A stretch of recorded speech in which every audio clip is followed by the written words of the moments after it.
Véritable icône en Catalogne, comparé sans cesse à Maradona en Argentine, Lionel Messi est sans aucun doute l'un des meilleurs joueurs de l'histoire du ballon rond.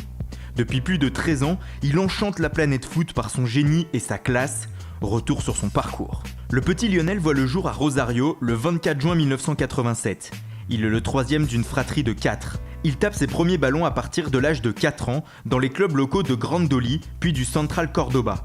C'est là qu'il est repéré par le grand club local des Newell's Old Boys que Messi intègre en 1995. 2 ans plus tard, alors que le jeune Léo parfait son apprentissage, un problème de croissance lui est détecté. Il commence alors un traitement à base d'hormones qui doit lui permettre de mesurer plus d'1,50 m à l'âge adulte. Cependant, le traitement est cher, plus de 1 000 $ par mois, et la famille ne peut pas supporter ce coût sur plusieurs années.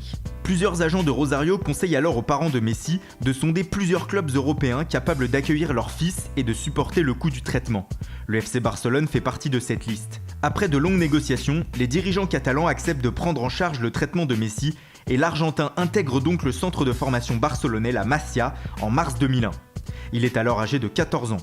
Pour ne pas le laisser seul, ses parents déménagent avec lui à Barcelone. Durant sa formation, Messi impressionne dans toutes les catégories d'âge. En cadet par exemple, il inscrit 21 buts en 14 matchs. Le 16 novembre 2003, il est convoqué en équipe première pour un match amical à Porto. Il a alors 16 ans.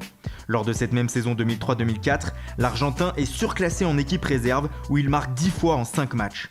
Devant le phénomène, les dirigeants craquent et lui font signer son premier contrat pro en 2004. C'est d'ailleurs en cette fin d'année que Frank Rijkaard, l'entraîneur du Barça, se jette à l'eau. Le 16 octobre, il décide de faire entrer Messi en cours de match sur la pelouse de l'Espagnol Barcelone.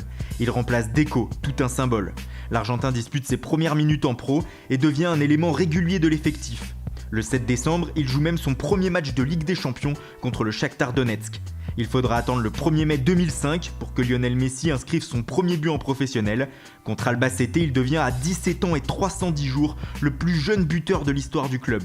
La saison 2005-2006 sera son premier exercice complet avec l'équipe première. Il sera rempli d'un premier but en Ligue des Champions contre le Panathinaikos, mais aussi des premiers trophées. Le Barça décroche cette saison-là la Liga et la Ligue des Champions face à Arsenal, mais l'Argentin blessé ne participe pas à ce sprint final. La saison suivante est celle de la révélation. Messi s'impose comme titulaire et forme avec Ronaldinho et Eto'o un trio d'attaque exceptionnel. En 36 matchs, il inscrit 17 buts, dont certains mémorables, comme ce triplé lors du Classico face au Real afin de décrocher le nul 3 buts partout, ou ce slalom à la Maradona contre Retafe en Coupe du Roi qui fera le tour du monde. À la fin de l'année 2007, Lionel Messi s'incruste pour la première fois sur le podium du Ballon d'Or. Troisième derrière Kaka et Cristiano Ronaldo, il prend rendez-vous pour l'avenir. Le début de la saison 2008-2009 marque un tournant pour celui que l'on surnomme désormais la Pulga, la puce en espagnol. Rijkaard est remplacé par Pep Guardiola sur le banc, tandis que Ronaldinho quitte lui aussi le club catalan en laissant le numéro 10 à Messi.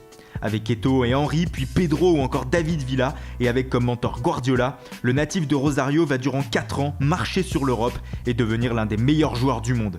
En 2009, il remporte sa 2e Ligue des Champions en étant meilleur joueur et meilleur buteur de la compétition avec 9 buts, dont un en finale contre Manchester United.